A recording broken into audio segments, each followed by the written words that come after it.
Pour le cycle de rainurage, où est-ce que la rainure est plus large que l'outil, on va y aller quand même avec le J75, sauf qu'on va rajouter deux autres lettres, le Z et le Q. En fait, c'est le J75, c'est deux lignes. J75R, ça c'est le retract, la distance de recul de l'outil entre chaque coupe.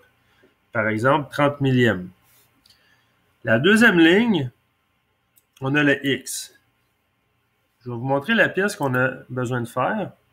Là, j'ai programmé le dégrossissage et la finition extérieure. Il n'y a pas de problème. Il va rester la rainure à faire ici. Fait le X, c'est le diamètre au fond de la rainure. Alors, ce diamètre-là, qui est à 950. Ensuite, le Z. C'est qu'au préalable, on va positionner l'outil soit au début ou soit à la fin de la rainure en Z. Mais ici, l'autre Z, ça va être soit le début ou soit la fin, tout dépendant de la façon qu'on l'a programmé. Moi, ce que j'aime faire, c'est je positionne mon outil au début de la rainure, ce qui veut dire au côté droit de la rainure. Puis le deuxième Z, ça va être la position finale à gauche de la rainure, en Z. Et là, il faut juste bien faire attention à ce Z-là. Je vous montre le plan. J'ai mon outil. Ça, c'est le Z de référence. C'est mon Z0.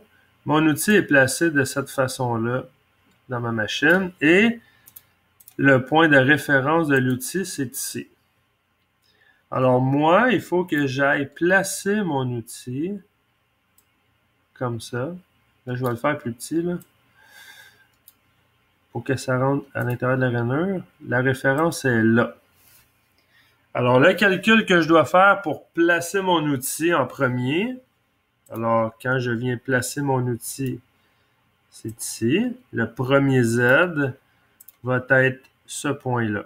Alors, je vais faire, là, dans notre cas, 188 plus 188 plus la largeur de mon outil qui fait 123 millièmes. Ce qui me donne une valeur de moins 499 millièmes. Ça, c'est mon premier Z pour positionner mon outil. Le X, bon, le X, je suis à 100 millièmes de mon diamètre où est-ce que la rainure se situe. Oui, je suis quand même assez proche, là. Ça, il n'y a pas de problème, là. Je suis placé à 1 pouce 600. Ça, c'est 1 pouce 450. On va laisser ça comme ça.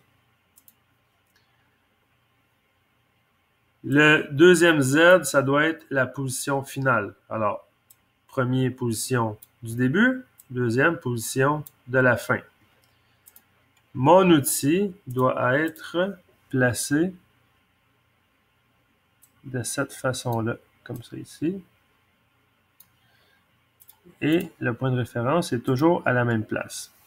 Alors moi, il faut que je trouve cette coordonnée-là ici, qui se trouve à être 188 plus 188 plus la largeur de ma rainure qui est 350. Là, je ne calcule pas la largeur de mon outil, j'en ai pas de besoin.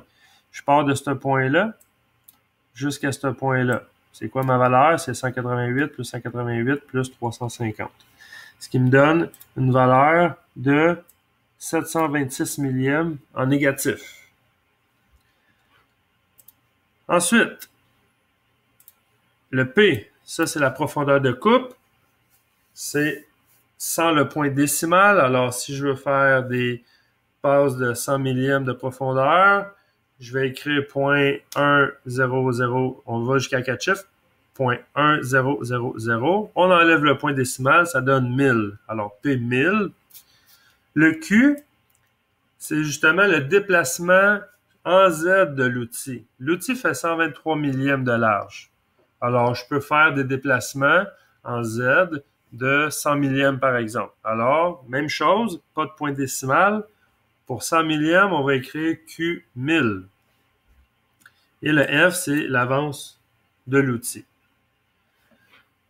Dans mon petit programme ici, j'ai programmé la position. Ça, c'est ma distance d'approche. Je positionne mon outil au début de ma rainure. Ensuite, mon G75, ça, c'est mon retract.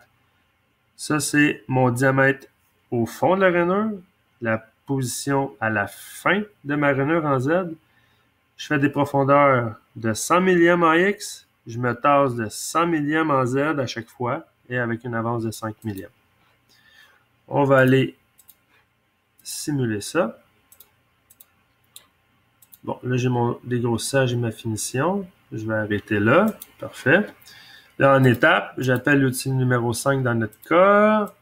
On tourne la pièce. Je fais ma distance d'approche. Je vais positionner mon outil au début de ma rainure. Et ensuite, le G75 va s'effectuer. Et là, on fait un retour aux conditions initiales. Et si je fais la comparaison avec la pièce parfaite, là, on voit du bleu ici, c'est normal parce que je n'ai pas mis les chanfreins. Parce qu'il y avait des chanfreins à faire sur la pièce ici, fait que c'est normal. Mais moi, ce qui est important, c'est de regarder le fond de la rainure. J'ai pas de bleu ni de rouge. Sur le côté, même chose, les deux côtés. J'ai pas de couleur, alors mes coordonnées sont bonnes. Alors voilà pour le G75 pour les rainures plus larges que l'outil.